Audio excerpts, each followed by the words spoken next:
الحمدللہ وحدہ والصلاة والسلام علی من لا نبی بعدہ اما بعد۔ تصوف کے اعمال و اشغال کا اصل مقصود، آپ کو نظر آتا ہے، سنتے ہیں کہ بہت سے لوگ اللہ والے صوفیہ بزرگان دین کچھ تسبیح بتاتے ہیں، کچھ ذکر بتاتے ہیں۔ تو دو طرح کی چیزیں اس میں ہوتی ہیں، بعض تو وہ تسبیحات ہیں، اذکار ہیں جو رسول اللہ صلی اللہ علیہ وسلم سے منقول ہیں، اور اس میں تو گزاری بات ہے، کوئی اشکال ہی نہیں ہے، وہ بالکل اسٹینڈرڈ پرسکرپشن ہے جو ہر ایک کے لیے ہے۔ وہ گویا ملٹی وٹامنز ہیں، اس میں جو ہے ہر وہ چیز ہے کہ جو آپ کو فائدہ دے گی، اس میں نقصان کا کوئی اندیشہ نہیں۔ رسول اللہ صلی اللہ علیہ وسلم نے جو ذکر جتنا بتا دیا، نماز کے بعد، سونے سے پہلے، اٹھتے بیٹھتے، چلتے پھرتے، 100 دفعہ استغفار، 100 مرتبہ چوتھا کلمہ، تیسرا کلمہ، یہ ساری تسبیحات یا درود شریف وغیرہ جن کو آپ نے کہہ دیا کثرت سے کرو، تو اس میں کوئی آدمی جتنا بھی کر لے، یہ سارے ایسے اسٹینڈرڈائزڈ ہیں کہ اس میں کبھی بھی انسان کو نقصان نہیں ہوتا۔ وہ چیز جو رسول اللہ صلی اللہ علیہ وسلم نے بتا دی، ذکر کے طور پہ، تسبیح کے طور پہ، معمول کے طور پر، صبح شام کے معمولات کے طور پر، اس سے کبھی نقصان نہیں ہوگا۔ وہ ہمیشہ انسان کے لیے فائدہ مند ہے، وہ ہر ایک کے لیے اسٹینڈرڈ ہے، اور جس کی جتنی صلاحیت ہے وہ اتنا ہی کر سکے گا، اس سے زیادہ وہ کر نہیں سکتا۔ یعنی یہ ممکن نہیں ہے کہ آپ کہیں کہ میں نے درود شریف اتنا پڑھ لیا کہ اس کے نتیجے میں مجھے جو دماغ میں ذرا خشکی ہو گئی، یا فلاں ذکر میں نے اتنا کر لیا کہ پریشانی ہو گئی۔ ایسا کبھی نہیں ہوگا۔ دیگر اذکار میں ہوگا جن کو رسول اللہ صلی اللہ علیہ وسلم نے بتایا نہیں ہے کہ اتنی دفعہ کرنا ہے، آپ نے ذرا اوور ڈوزنگ کر لی، یہ ہو سکتا ہے، لیکن مسنون اذکار میں اوور ڈوزنگ کا اندیشہ نہیں ہے۔ وہ رسول اللہ صلی اللہ علیہ وسلم کی تعلیم فرمودہ ہے جو اللہ سبحانہ و تعالیٰ کی طرف سے ہے، اس میں کبھی بھی وہ یہ ایسے ہی ہے کہ سانس لینے میں کبھی کسی نے نوٹ کیا کہ کسی بچے نے، بڑے نے، ہم نے کہہ دیا بیچارے زیادہ سانس لینے کی وجہ سے بیمار ہو گئے، یا تھک گئے، یا پریشان ہو گئے، یا ان کا دل ذرا زیادہ دھڑک گیا ہے، وہ جتنی ضرورت ہے ہر ایک کی ڈوز اس کے حساب سے ہی ہوگی، جو زیادہ ہوگا وہ باہر جائے گا، وہ چلے گا نہیں، وہ اس کو بیلنس کر لے گا خود ہی۔ تو اللہ نے یہ ہمارے لیے بہترین انتظام فرمایا رسول اللہ صلی اللہ علیہ وسلم کے جو طریقے ہیں۔ لیکن ظاہری بات ہے، انسان اپنی بیماریوں، روحانی بیماریوں، اپنی کیفیات میں مختلف ہوتا ہے، تو یہ سارے معاملات تو اس کے لیے ٹھیک ہیں، جس سے اس کو برکتیں بھی حاصل ہوں گی۔ اب اس کے ساتھ اگر وہ پرہیز بھی ٹھیک کر رہا ہوتا، اس لیے صحابہ کرام کے لیے یہی معمولات کافی تھے، انہیں اس کے علاوہ کسی اور چیز کی ضرورت نہیں تھی۔ پہلے دوسری تیسری جنریشن میں یہی معمولات کافی تھے، اس کے علاوہ کسی چیز کی ضرورت نہیں پڑتی تھی، اور قاعدے سے آج بھی یہ کافی ہیں، اسی طرح سے کافی ہیں جس طرح ان کے لیے کافی تھے۔ لیکن چونکہ معاشرہ جس طرح کا ہو گیا ہے، آس پاس کے حالات جس طرح ہو گئے ہیں، اور ہماری اپنی کیفیات اور ہمارے خیالات میں اتنا تکدر، اور دماغ میں اتنے فطور، اتنے وساوس، دنیا کی اتنی اٹریکشن، جگہ جگہ اس کی اپیل، اور صبح شام مستقل ملوث رہنا کسی گناہ میں، یعنی آپ چاہیں یا نہ چاہیں انجانے میں کان میں یہ میوزک پڑے گا، شیطان کا ایک راستہ کھلے گا، آپ نہیں چاہ رہے، کچھ پتہ نہیں، راستے میں چلتے ہوئے چلے جا رہے ہیں، برابر سے کوئی خاتون ایسی بے پردہ گزر گئی، آپ کے اختیار میں نہیں تھا گزرا، آپ فون پہ کوئی اپنا میسج پڑھ رہے تھے، سن رہے تھے، دیکھ رہے تھے، کوئی کام کی بات ہی سن رہے تھے، بلکہ کوئی تلاوت ہی سن رہے تھے کمپیوٹر پہ یا کہیں، اور بیچ میں ایک ایڈ آ گیا۔ تو یہ آپ کے اختیار سے ہٹ کر بھی بہت ساری چیزیں ایسی ہیں، اور بعض پھر ایکٹیولی انوالو ہو جاتے ہیں مختلف قسم کے گناہوں میں۔ تو یہ ساری چیزیں چونکہ ہمیں کرپٹ کر دیتی ہیں، ہمارے اس سسٹم کو خراب کر دیتی ہیں، تو جس سٹینڈرڈ پہ یہ ساری چیزیں آئیڈیل سچویشن میں کام کرتی، اس طرح وہ کر نہیں پاتی۔ تو جو زمانہ بڑھتا گیا، یہ چیزیں بڑھتی گئی، حالات گڑبڑ ہوتے گئے، تو اسی طریقے سے شیوخ نے، فقہا نے، علماء نے، محدثین نے ہر اپنی فیلڈ کے اندر لوگوں کی ضرورت کے حساب سے ایڈجسٹمنٹ کرنا شروع کی۔ یہ ظاہر بات ہے، جیسے جیسے بڑھتے جائیں گے اس کی ضرورت رہے گی۔ تو میڈیکل بھی، دنیا کے بھی سارے نظام میں ایسا ہی ہے، بچوں کی تربیت بھی اسی طرح، بچوں کی تعلیم بھی اسی طرح سے، ہر چیز، ہر فیلڈ میں یہ ساری چیزیں، چونکہ اب ہم نیوکلیس سے دور ہو گئے ہیں، سینٹر سے دور ہو گئے ہیں، تو ہم وہ طاقت، وہ توانائی، وہ برکت، وہ کشش محسوس نہیں کرتے ان عبادات میں۔ اس لیے ہمارے لیے 2 نفل تہجد کی زندگی بدلنے کے لیے کافی نہیں ہوتی، بلکہ کئی ایسے ہوں گے جو سالوں سے پڑھ رہے ہیں، وہ زندگی ویسی چل رہی ہے۔ کئی ایسے ہیں کہ روزے بھی رکھتے ہیں، علیکم السلام، لیکن زندگی میں ایسی کوئی تبدیلی الگ سے محسوس نہیں ہوتی، بہت سے کر رہے ہیں۔ اور آپ کو نظر آئے گا کہ بہت سے صحابہ کرام کی بھی آپ کو ایسے واقعات مل جائیں گے کہ وہ فرائض کے علاوہ کوئی زیادہ معمولات نہیں کرتے تھے، لیکن ان کے لیے رسول اللہ صلی اللہ علیہ وسلم کی مجلس میں 10 منٹ بیٹھنا، یا 2 نفل تہجد کے پڑھ لینا یا کوئی ایک تسبیح زبان سے ادا کر دینا، ایک دفعہ حمدن کثیرن طیبا مبارکن کہہ دینا، سبحان قدوس رب الملائکۃ والروح کہہ دینا، یہ زندگی بدلنے کے لیے کافی ہو جاتی تھی۔ اور اس کی وجہ یہ تھی کہ وہ اتنے مضبوط تھے اور جتنی بھی ڈسٹریکشن سے ان سے پاک تھے اور اپنے آپ کو پاک رکھتے تھے۔ بس ایک دفعہ کہہ دیا ہو گیا، سن لیا، مان لیا، چل پڑے۔ اب یہ ممکن ہی نہیں ہے کہ وہ زندگی اپنی اس کے خلاف کر دے۔ نہیں، وہاں یہ کوئی تصور ہی نہیں تھا کہ آج میں یہ کر رہا ہوں، کل سے پھر سستی ہو گئی تو رپورٹ میں آپ کوئی اطلاع کریں، نہیں، ممکن ہی نہیں۔ یہ طے ہوگا کہ ان کو ایسے کرنا، بس وہ ایسے ہی کریں گے، مرتے دم تک وہ اس سے نہیں ہٹیں گے۔ عبداللہ بن عمرو بن العاص رضی اللہ تعالیٰ عنہ، انہوں نے رسول اللہ صلی اللہ علیہ وسلم سے اپنے قرآن کی تلاوت کے لیے سوال کیا، معمول جیسے پوچھتے ہیں شیخ سے، تو پوچھا، تو فرمایا کہ 10 دن میں ختم کر لیا کرو۔ 10 دن تو بہت ہے، میں ذرا اور چاہتا ہوں، بڑھا دیجیے نصاب تھوڑا سا، درخواست کی۔ تو آپ نے فرمایا کہ اچھا چلو ہفتے میں تھوڑا سا اور، تو آپ نے اس کو 3 دن پہ، تو اور بھی چاہتے تھے، آپ نے 3 پہ روک دیا۔ تو ساری زندگی اس معمول کو چھوڑا نہیں، لیکن یہ بہت بوڑھے ہو گئے، اور اس کا مطلب یہ ہوتا تھا کہ اتنا قرآن، یعنی 3 دن میں قرآن ختم کرنے کا مطلب ہے کہ روزانہ 10 سپارے، یہ روزانہ 10 سپارے جو ہیں، 10 پارے تہجد میں پڑھنے ہیں۔ تو یہ مراد ہوتی تھی۔ نصاب کا مطلب جو آپ کا قرآن پڑھنے کا نصاب ہے، وہ چلتے پھرتے ایسے والا قرآن نہیں، وہ تو الگ ہے۔ نماز میں، تہجد کی نماز میں بالخصوص، تہجد میں کتنی سپارے پڑھنے ہیں نماز کے اندر، تو عام صحابہ کا معمول جو تھا وہ یہ تھا کہ وہ ہفتے بھر میں ختم کرتے تھے۔ تو وہ جو منزل ہے وہ 1 ہفتے کی، 7 دنوں میں 7 منزلیں، تو اس میں 4 سوا 4 سپارے بنتے ہیں۔ انہوں نے 10 پہ اپنے آپ کو تیار کر لیا، ہو گئے۔ تو لیکن جب بڑھاپا ہوا شدید تو کہا کہ کاش میں نے اللہ کے رسول صلی اللہ علیہ وسلم کی بات مان لی ہوتی اور 1 ہفتے کا ہی رکھا ہوتا، جیسا اور صحابہ نے رکھا۔ اب یہ وہ بہت بڑے عابد تھے اور کیا، لیکن اس کا مطلب یہ نہیں کہ انہوں نے چھوڑ دیا، چھوڑا پھر بھی نہیں۔ یہ نہیں کہا کہ گنجائش تو آپ نے دی تھی، میں نے نہیں لی، اس وقت میں جوان تھا تو کر سکتا تھا، اب بہت بوڑھا ہو گیا ہوں، 70-75 سال کی عمر میں، کمزوری بھی ہو گئی، جسم ذرا اب اٹھنا بھی مشکل ہوتا ہے، ٹائم ذرا زیادہ لگتا ہے، تو چلو اب میں دوبارہ اس کو 3 پہ آ جاؤں۔ 3 پہ آنے کا مطلب 7 دن پہ آ جاؤں، 3 سے کوئی قباحت نہیں تھی اس میں۔ یعنی وہ اگر رسول اللہ صلی اللہ علیہ وسلم حیات ہوتے اور ان سے پوچھتے تو آپ بھی یہی کہتے کہ کر لو، لیکن یہ گوارا نہیں نا، کمٹمنٹ کر دیے میں نے، تو اب الٹا لٹک جاؤ، چھوڑوں گا نہیں اس کو۔ یہ تو وہاں چونکہ اتنی ڈیڈیکیشن تھی، اتنا اخلاص تھا، یہ کام بہت آسانی سے بن جاتا۔ تو جو وقت گزرا، یہ اشغال وغیرہ، معمولات وغیرہ، پھر شیوخ نے ہر ایک کے ٹیلرڈ بنانے شروع کیے کہ بھئی تسبیحات میں سے، مسنون چیزوں میں سے اتنی کر لو، اس کے علاوہ اب اپنی ہر ایک کی جیسی بیماری ہے اس کے حساب سے یہ والا ذکر اتنا بڑھا دو، تم یہاں سے شروع کرو، یہاں سے ذکر شروع کرو، یہ والا کرو، اب پاس انفاس پہ آ جاؤ، تم مراقبہ بھی کرو، تم حبس دم بھی کرو، یہ ساری مختلف قسم کی چیزیں، ہر ایک کو مختلف قسم کی چیزیں، ایک سرٹن لیول تو سب کو کرنا پڑتا ہے 12 تسبیحات تک، اس کے بعد پھر ہر ایک کی استعداد کے ساتھ سے بھی اور اس کے حالات کے حساب سے بھی، اس کی بیماریوں کے حساب سے شیخ بتاتے ہیں۔ اور وہ صرف ایسے ہی پتہ چلے گا کہ آپ اپنے سمٹم بتا رہے ہو، آپ بتاتے ہی نہیں کہ آپ کو کیا ہو رہا ہے، اس دوا کا کوئی اثر بھی ہوا کہ نہیں، استعمال کر بھی رہے کہ نہیں، ایک دفعہ رجسٹر ہوگا جی پی سے، کبھی پلٹ کے گئے نہیں۔ وہ 50 سال کی عمر میں جب پہلی دفعہ بلڈ ٹیسٹ کرنے کے لیے بلائے گا تو پتہ چلے گا کہ کچھ ہوا، یا چلے جاتے ہیں ان کے سیشن میں جا کے بیٹھ جاتے ہیں، لیکن اطلاع نہیں کرتے کہ آپ کو پرابلم کیا ہے، تو وہ کیا بتائے، کچھ نہیں بتائے گا، آپ چھپا کے بیٹھے رہیے، تو پورا کینسر چھپا کے بیٹھے رہیے اندر، وہ کچھ نہیں کر سکتا جب تک کہ آپ نہیں بتائیں گے کہ بھائی یہ اتنا بڑا سا پھوڑا ہو گیا، میں ایسا کیا کروں 3 مہینے سے، تو وہ ڈانٹے گا کہ 3 مہینے بعد آ رہے ہو، بے وقوف آدمی تو بہت بڑھ گیا اس کے اندر، تو کینسر لگتا ہے۔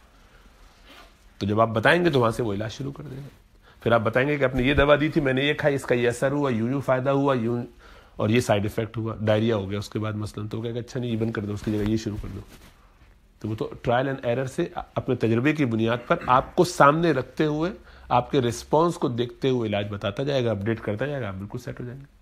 آپ کچھ مت بتائیے، خاموشی سے پیتے رہیے جو کچھ اندر ہو رہا ہے، چپ کے پورے جسم میں جب کینسر پھیل جائے گا اور موت واقع ہونے لگے گی تو آپ پھر ڈاکٹر کو گالیاں دیجیے گا کہ یار کوئی علاج ہی نہیں کرتے یہ لوگ، تو ایسا جادو سے علاج تھوڑی کوئی کرتا ہے۔ تو بہرحال شیوخ جو ہے وہ یہ سارے اشغال بتاتے ہیں، کچھ اذکار تسبیحات بتاتے ہیں، تو کیا مراد ہوتی ہے؟ تو فرماتے ہیں کہ ایک مولوی صاحب کے سوال کے جواب میں فرمایا کہ تمام مجاہدات اور مراقبات اور اشغال وغیرہ جو شیخ تعلیم کرتا ہے وہ سب طریق طبی یعنی بیماریوں کے علاج کی طرح ہے جو محض تدابیر کا درجہ رکھتا ہے، مقصود کوئی چیز نہیں، یہ سب علاج ہے۔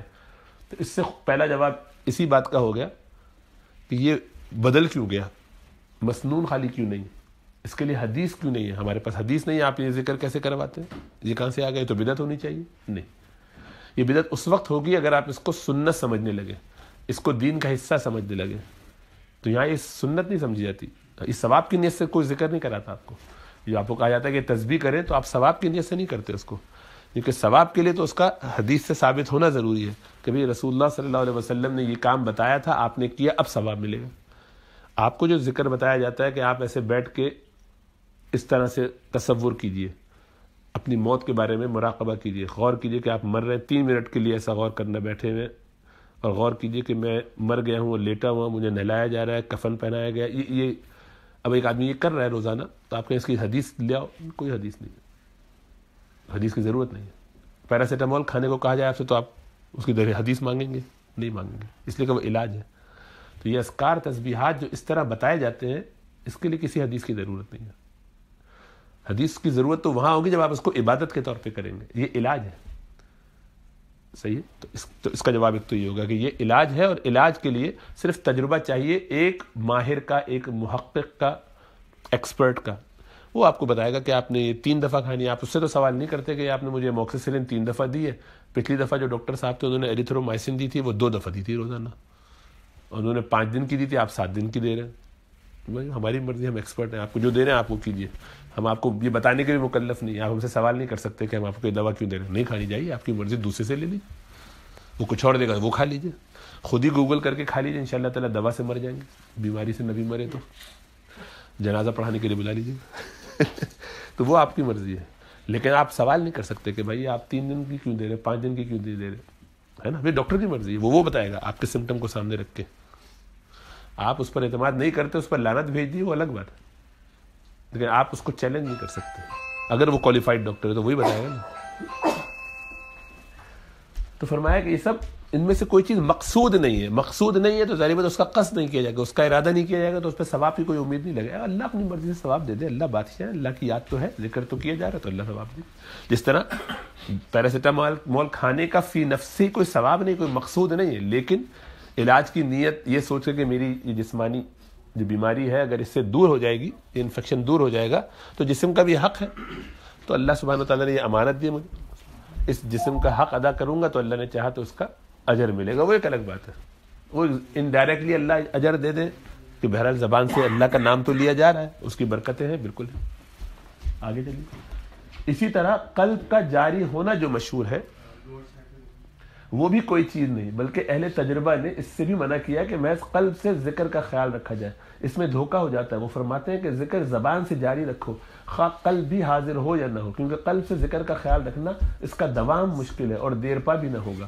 زبان سے ذکر کرنے میں یہ حکمت ہے کہ کوئی وقت بھی ذکر سے خالی نہ جائے گا، اور قلب چونکہ ایک وقت میں 2 طرف متوجہ نہیں ہو سکتا، اس لیے اس میں ذہول ہوگا، یعنی غافل ہو جانا بعید نہیں۔ بس زبان سے ذکر جاری رکھنا احوط و اسلم ہے، یعنی احتیاط اور محفوظ راستہ ہے۔ مطلب یہ کہ ذکر اللہ کے لیے اسی لیے ہمارے ہاں بہت اہتمام سے زبان کا ذکر بتاتے ہیں، قلب کا ذکر بھی لوگ کراتے ہیں، اس کا بھی اپنا فائدہ ہے، اس کے بھی اثرات ہیں، لیکن اصل مقصود اس میں چونکہ روحانی علاج ہے اور اللہ سے ایک تعلق بن جائے، دنیا داری دور ہو جائے، دنیا کی طرف کشش کم ہو جائے، اس لیے زبان سے کرنا بتاتے ہیں، اس سے ذرا آدمی کا فوکس رہتا ہے۔ جو چیز آپ زبان سے بار بار کہتے ہیں، اور رسول اللہ صلی اللہ علیہ وسلم کا بھی جو ارشاد ہے اس بارے میں وہ یہی ہے۔ ایک صحابی نے پوچھا کہ اللہ کے رسول صلی اللہ علیہ وسلم اتنے سارے کام ہیں کرنے کے، اتنے سارے معاملات ہیں، کوئی ایسا بتا دیجیے آپ عمل کہ میں وہ بس کرتا رہوں۔ آپ نے فرمایا کہ اپنی زبان کو اللہ کی یاد سے تر رکھو، زبان کو تر رکھو۔ تو بس زبان اگر چلتی رہے گی تو فائدہ اس کا یہ ہے کہ ایک تو اس کا استحضار آسان ہوتا ہے، یعنی آپ کو یہ پتہ ہوتا ہے، یہ آپ نہ بھی حساب رکھیں کہ کتنی تسبیحات ہو گئیں، لیکن یہ آپ کو احساس ہوتا ہے کہ میری زبان چلتی رہی ہے، دن بھر میں کچھ نہ کچھ ذکر اللہ کرتا رہا ہوں، زبان میری الحمدللہ مشغول رہی ہے، ایک عضو جسم کا اللہ کی یاد میں لگا رہے، جس سے بہت بہتر ہے کہ 5 منٹ بیٹھے اور خالی دل کا ذکر کر لیا، خاموشی سے سوچ کے اللہ کی یاد، وہ بہت اچھا ہے۔ یہ الگ بات ہے کہ جب دل جمعی کے ساتھ، دل کو حاضر رکھتے ہوئے، فوکس ہو کر خالی دل سے سوچ کے اللہ کو یاد کیا جائے، اور اللہ سبحانہ وتعالیٰ کا، اس کی رحمتوں کا، اس کے کرم کا، اس کے فضل کا، عنایتوں کا دیکھا جائے، غور کیا جائے کہ اللہ نے کیا کیا نعمتیں دیں، واقعی اللہ کا کتنا احسان ہے، میری آنکھ یہ کرنا ہوتی تو کیا ہوتا. اب یہ سوچ رہا ہے سارا دماغ میں اور دل میں، پورا اس کا ایک خیال ظاہر کر کے اپنے اوپر ایک احساس اس کا پیدا کر رہا ہے. تو ظاہری بات ہے اس تھوڑی سی دیر کے اندر بہت قربت محسوس ہوتی ہے، ترقی اس سے بہت تیزی سے ہوتی ہے، یعنی وہ بہت جلدی آدمی کو اللہ سے کنیکٹ کر دیتا ہے، وہ اس کا اپنا فائدہ اپنی جگہ ہے. لیکن یہ تھوڑی دیر کی بات ہے، آپ بہت دیر تک یہ کام جاری نہیں رکھ سکتے، کیونکہ دل ہمیشہ انسان کا کاموں میں لگا ہوتا ہے، اس کا دل ہمیشہ اور چیزوں میں مشغول ہوتا ہے، ذہن ادھر بھٹکتا ہے، کام ادھر لگا ہوا ہے، کوئی اور بات بیچ میں کر لے گا، تو یہ ممکن نہیں ہے کہ وہ مستقل یہ کام کر سکے. کیسے رکھے گا اپنا فوکس؟ اسی لیے ذکر اللہ جو قلب سے کیا جاتا ہے اس کا فائدہ تو ہے اور وہ بتایا بھی جاتا ہے، لیکن دائمی نہیں ہے، اس میں دوام نہیں ہوتا، وہ جاری نہیں رہ سکتا، اس میں ذہول ہوگا، اس میں وہ بھول ہوگی، اس میں اس کا دماغ ادھر ادھر بھٹکے گا. اسی لیے اس کے مقابلے میں زبان کا کام زیادہ کرواتے ہیں کہ زبان جاری رہے، کیونکہ اس میں دھوکہ بھی نہیں ہوتا. یعنی آپ کو، اور پھر ساتھ ساتھ اب چونکہ ہمارے نفوس ایسے ہو گئے ہیں کہ زبان سے بھی کرتے ہیں تو یہ خیال ہوتا ہے کہ بھئی دکھاوے کی کیا ضرورت ہے، حساب کتاب کی کیا ضرورت ہے، میں تو بس ویسے ہی کرتا رہتا ہوں، چلتے پھرتے ذکر ہی کرتا رہتا ہوں. تو آپ کو لگتا ہے کہ آپ ذکر کر رہے ہیں. اب شیطان نے اس میں بھی بڑا زبردست چکر پورا چلا دیا ہے. آپ سے پوچھوں گے تو آپ کہیں گے میں تو سارا دن آج ذکر ہی کرتا رہا، بہت درود شریف پڑھا، کتنی دفعہ پڑھا آپ بتا نہیں سکتے، اگر تو اس کا مطلب ہے کہ آپ کو دھوکہ دے دیا شیطان نے. جس شخص کو معلوم نہیں کہ اس نے کتنی تسبیحات کی ہیں، منیمم اس کا کوئی کرائٹیریا نہیں ہے کہ منیمم دن میں وہ کتنے کرتا ہے، ایسے شخص کو ہمیشہ دھوکہ دے گا شیطان. کبھی آپ کو لگے گا آپ نے بہت کر لیا، کبھی آپ کو لگے گا بہت نہیں کیا، دونوں صورتوں میں آپ کو پریشان کرے گا. اسی لیے جو منیمم ہے وہ شیخ بتاتا ہے کہ اتنا تو کرو ہی کرو، اس کے اوپر جتنا کرنا وہ بغیر حساب کے کرنا ہو تو کر لو. مثلا 500 مرتبہ صلی اللہ علیہ وسلم جمعے والے دن پڑھو، 500 مرتبہ. تو اب جس آدمی نے معمول بنا لیا وہ 500 تو کرے گا ہی نا، زبان سے 500 دفعہ کہے گا نہیں میرا دل حاضر نہیں تھا، وہ تو میں نے شیخ کے لیے کیا، میں نے تو حساب کتاب سے کیا، پتہ نہیں اس میں تو اتنا خلوص، کوئی فرق نہیں پڑتا. بغیر خلوص کے بھی ہر ذکر کی یہ تاثیر ہے کہ وہ بغیر خلوص کے کیا جاتا ہے تب بھی فائدہ ہوتا ہے، تب بھی اس کا فائدہ بہت ہوتا ہے. ذکر اللہ کی یاد ایسی چیز ہے کہ جو غفلت میں بھی کی جائے تب بھی اس کا فائدہ ہوتا ہے. ظاہری بات ہے دل کے، یعنی زبان کے ساتھ دل بھی لگ جائے، دونوں ساتھ ساتھ کام کر رہے ہوں، ذہن بھی لگا ہوا ہو، پوری توجہ بھی ہو اور بہت ہی اہتمام سے کیا جائے تو نور علی نور ہے، لیکن وہ حاصل نہیں ہو سکتا. اصل یہی ہے کہ مستقل زبان چلتی رہے. تو اسی لیے اس پر، کیونکہ آپ کے پاس کوئی اور آلہ نہیں ہے چیک کرنے کا. جیسا عرض کیا کہ آج کل کے ڈسٹریکشن میں بہت آسانی سے انسان گمراہی میں پڑ جاتا ہے. بعض اوقات اس کو صرف احساس ہوتا رہتا ہے کہ میں بہت کچھ کر رہا ہوں، کرو وہ کچھ نہیں رہا ہوتا، لیکن وہ اس خوش فہمی میں ہوتا ہے کہ بہت کچھ کر رہا ہے. تو اسی لیے جتنے بھی اشغال ہیں، جتنے بھی معمولات ہیں، خلاصہ کیا ہوا کہ یہ سب علاج کے لیے کیے جاتے ہیں. جب بھی شیخ کچھ بتائے، کوئی ذکر بتائے، کوئی تسبیحات بتائے، وہ علاج کے لیے. جب علاج کے لیے تو اس کے لیے حدیث یا کسی دلیل کا ہونا ضروری نہیں ہے، وہ دوا کی طرح ہے جس کی جیسے ڈوز شیخ متعین کرے گا. روحانی بیماریوں کا علاج سمجھتے وہ ویسے آپ کو علاج کرنا. آپ کو اس سے پہلے یہ ویریفائی کرنا ہے کہ شیخ اس قابل ہے کہ نہیں. شیخ کوالیفائڈ ہی نہیں ہے تو شیخ ہے کیوں آپ کا؟ یہ تو جی پی کی سرجری میں رجسٹر ہونے سے پہلے سوچنا چاہیے تھا نا کہ ڈاکٹر ہے بھی کہ نہیں ہو، مطلب وہاں پہ انگوٹھا چھاپ بٹھایا ہوا کوئی. یہ تو آپ کا قصور ہے کہ غلط آدمی کے پاس کیوں گئے. وہ تو آپ کو پہلے سے ہوم ورک کرنا ہے.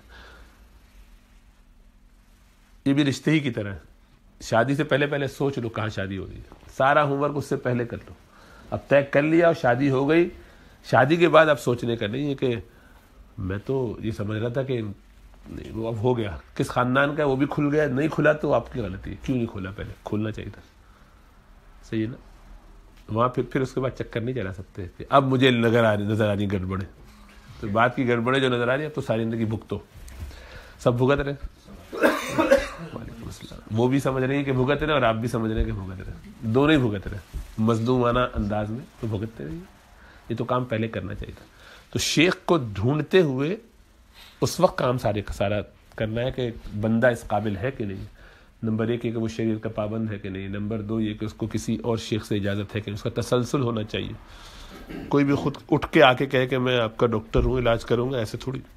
سرٹیفکیشن اس کی کہاں ہوئی ہے، کہاں رجسٹریشن ہے، کس باڈی سے وہ افیلیٹڈ ہے، کون لوگ اس کے بارے میں آس پاس رائے رکھتے ہیں، تو پتہ چلے گا کہ بھائی ریکمنڈیشن دینے والے آس پاس کے بہت سارے لوگ ہیں جو کہتے ہیں کہ آدمی کام کا ہے، اچھا ہے. اس کے جو ارد گرد لوگ بیٹھے ہوئے ان کو جا کے دیکھا کہ ان کا حلیہ کیا ہے، ان کا حلیہ کیا ہے. شیخ صاحب یعنی جو ڈاکٹر ہیں یہ ٹی بی کا علاج کرتے ہیں، خود بھی کھانس رہے ہیں، خون کی الٹیاں کر رہے ہیں، اور آس پاس سارے پیشنٹ جتنے دوست بیٹھے ہوئے تھے سب ان کو 3 مہینے سے دیکھ رہا ہوں، وہ 6 مہینے سے گھر نہیں جا رہے ہیں، وہ چل کے نہیں جا رہے ہیں. ہر ایک کی قبر کے آگے ایک کتبہ لگا کے بیچارہ یہ بھی ٹی بی سے مر گئے، یہ بھی ٹی بی سے مر گئے، وہ 25 لوگ ٹی بی سے مر گئے، اور 25 ان کے پاس جو بیٹھے وہ بھی سب کھانس رہے ہیں. تو اس کے پاس ٹی بی کا علاج کرانے جانا حماقت ہے کہ نہیں؟ وہ آدمی خود ہی پاگل ہے. اس کو سمجھ میں آنا چاہیے کہ یہ اپنا ہی نہیں علاج کرا. ایک صاحب نے کہا کہ میں جو فلاں صاحب کا علاج کروا رہا ہوں، بہت اچھا ان کے پاس علاج ہے قد بڑھانے کا، تو میں 5 فٹ میرا قد ہے اور میں چاہتا ہوں کہ ذرا 5 2 3 تک ہو جائے. تو ان صاحب سے میں آپ کو ملواؤں گا، آج نماز ہے وہ یہیں آئیں گے، آپ کے بڑے زبردست ہومیوپیتھی کے وہ ڈاکٹر. تو نماز کے بعد انہوں نے طے کیا تھا، تو سلام پھیرتے ہی میرے پاس وہ آیا، آ کے بتایا کہ یہ فلاں صاحب ہیں. میں کہا وہ جو آپ کے برابر بیٹھے ہوئے؟ میں کہا ہاں. تو میں کہا اچھا مجھے ملوائیے گا نہیں، مجھے ان کو کوئی نہیں ملنے کا ذوق شوق. وعلیکم السلام. کیونکہ وہ خود 4 فٹ 5 انچ کے تھے. تو میں کہا یہ آدمی خود اتنا سا ہے کہ تمہارا قد بڑھائے گا، اپنا قد اتنے سالوں میں اس نے نہیں بڑھایا اب تک. جب اس کا قد 5 فٹ 5 ہو جائے نا تو پھر اس وقت مجھے بلانا، 1 آدھ انچ یہ بڑھ جائے تب تو کوئی بات بھی ہے. تو وہ آدمی خود اسی کینسر سے مر رہا ہے جس کا وہ علاج کرنے کا دعویٰ کر رہا ہے، تو بڑی حماقت کی بات ہے. تو اسی طرح وہ شیخ جو ہے وہ، یہ الگ بات ہے کہ ہو سکتا ہے کہ ایک ڈاکٹر علاج ٹھیک کرتا ہو، اس کو بھی وہی بیماری ہو جائے، وہ ایک الگ بات ہے. لیکن روحانی طور پر تو ایسا نہیں چلے گا نا. شیخ خود جس شریعت کی پابندی کرنے کے لیے آپ کو اذکار اور معمولات بتا رہا ہے، مطلب مقصود کیا ہے؟ روحانی علاج کرنا کیوں ہے؟ تزکیہ کروانا کیوں ہے؟ کیوں کرنا چاہتے ہیں؟ اللہ کی محبت پانے کے لیے، اللہ کی یاد دل میں آ جائے، اللہ سے ایسا تعلق ہو جائے کہ پھر اللہ سبحانہ و تعالیٰ کا نام لینا آسان ہو، اللہ سبحانہ و تعالیٰ سے دوری منظور ہی نہ ہو کسی صورت. یعنی پھر یہ کرنا کہ اللہ سبحانہ و تعالیٰ کی طرف سے یہ حکم ہو جائے کہ میں اس وقت نہیں آئے نماز کے لیے، تو غم ہو، افسوس ہو، دل رو رہا ہو، ٹوٹ رہا ہو کہ میں نہیں آ سکتا ہوں، مسجدیں بند ہو گئی ہیں کووڈ کی وجہ سے یا جو بھی. تو اس وقت ایسا دل میں قلق ہو، ایسا رنج ہو کہ جاب کی وجہ سے آج میرا جمعہ چھوٹ گیا، فلاں بیماری کی وجہ سے آج میں فلاں کام نہیں کر سکا، تہجد میں نہیں اٹھ سکا، روزہ رکھنا تھا آنکھ نہیں کھلی. تو یہ سارا غم لاحق ہو جائے، چھٹی سمجھ کے اچھلنا نہیں شکر ہے، اچھا ہوا آج آنکھ ہی نہیں کھلی فجر میں، تو الحمدللہ 9 بجے آنکھ کھلی تو اطمینان سے نیند پوری ہو گئی، بہت تسلی ہے. اس کا مطلب ہے کہ یہ کبھی کنیکٹڈ ہی نہیں ہوا ہے. تو ذکر کا، تسبیحات کا یا شیخ سے تعلق کا کل مقصود یہ ہوتا ہے کہ وہ ہمیں اللہ سبحانہ و تعالیٰ کے ساتھ ایسے جوڑ دے کہ ہمارا دل وہاں ایک کانٹے کی طرح لگ جائے.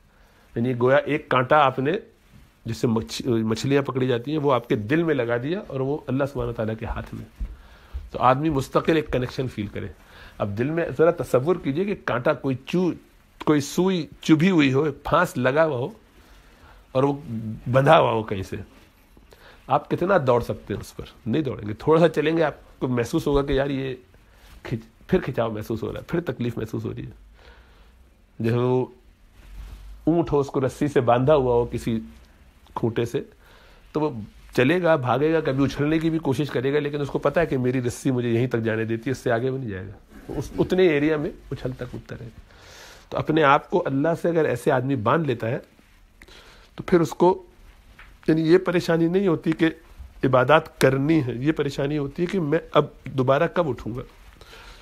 اب مسجد سے نکل گیا تو یہ تکلیف ہوتی ہے کہ اگلی نماز کے لیے کب آؤں گا. یار سردیوں میں بڑی جلدی مسجد بند ہو جاتی ہے، اب یہ 8 بجے انہوں نے بند کر دی، اب میں دوبارہ فجر تک نہیں جا سکتا.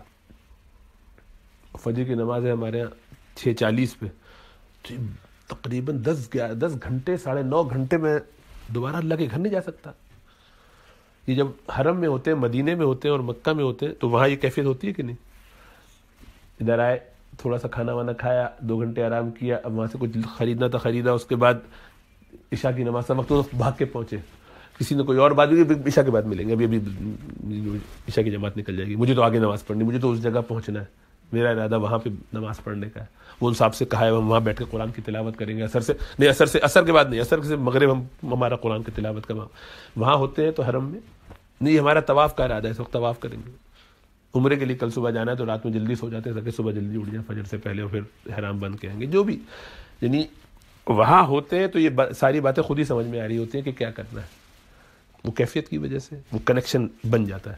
بس یہ کنیکشن ہمہ وقت بنا رہے کہ غلطی بھی ہو تو اس رسی کے اندر اندر ہو، 2 نمبری ہو، غفلت ہو بھی تو اس سے زیادہ اپنے آپ کو کھینچ کے اس سے باہر نکلنے کی وہ کوشش نہ کرو. لیکن وہ اسی وقت ہوگا جب کہ دل کنیکٹڈ ہو جائے. تو شیخ کا کل کام یہ ہوتا ہے کہ اس دل کو آپ کے اللہ کے دل سے جوڑ دے، اللہ سبحانہ تعالیٰ کی رحمت سے جوڑ دے. آپ کے دل کو اللہ کی ذات سے جوڑ دے، ذکر اللہ کے ذریعے، تسبیحات کے ذریعے. وہ آپ کی کیفیات کو دیکھتے دیکھتے کہ نہیں آپ یہ کر لیں، اچھا یہ مسئلہ آ رہا ہے، یہ کر لیں، یوں کر لیں، تو کرتے کرتے بتائے گا.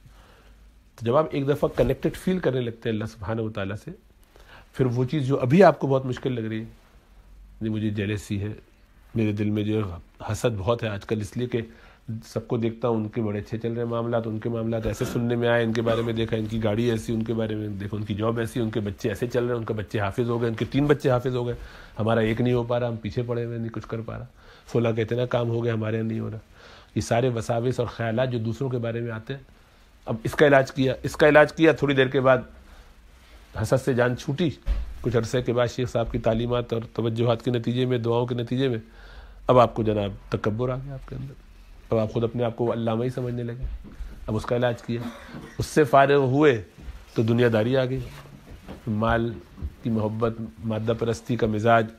اس کا علاج کیسے کریں؟ اس سے فارغ ہوئے تو کوئی اور چیز، تو ہر وقت یہ کرتے رہیں گے کہ ایک کا دوسرا. تو اس ساری بیماریوں کا اصل وہ تو علاج ہوگا ضمناً، لیکن ان ساری چیزوں کے علاج کے لیے ایک ہی چیز سب سے اہم ہے، وہ اللہ کی محبت. تو سب سے آسان طریقہ یہ ہے کہ آدمی اللہ کی محبت میں اپنے آپ کو کھپا دے. جب اللہ سے محبت ہو جاتی تو پھر سارا کام آسان ہو جاتا ہے. پھر وہ یعنی اس کو آگ پہ لٹایا جائے، انگاروں پہ لٹایا جائے، پھر اس کو تکلیفیں نہیں لگتی. یعنی پھر آپ کو یہ بتانا نہیں پڑے گا کہ کیا کرنا ہے. محبت تجھ کو آداب محبت خود سکھا دے گی. یعنی خود بخود سمجھ میں آنے لگتا ہے کہ اس وقت کیا کرنا چاہیے. تو شیخ کا اصل کام یہ ہے. شیخ کا کل اس کا جو رول ہے وہ یہی ہے. اسی لیے شیخ کو کہتے ہیں کہ یہ مرشد ہے. سنا ہوگا آپ نے نام، یہ لفظ سنا ہوگا، مرشد.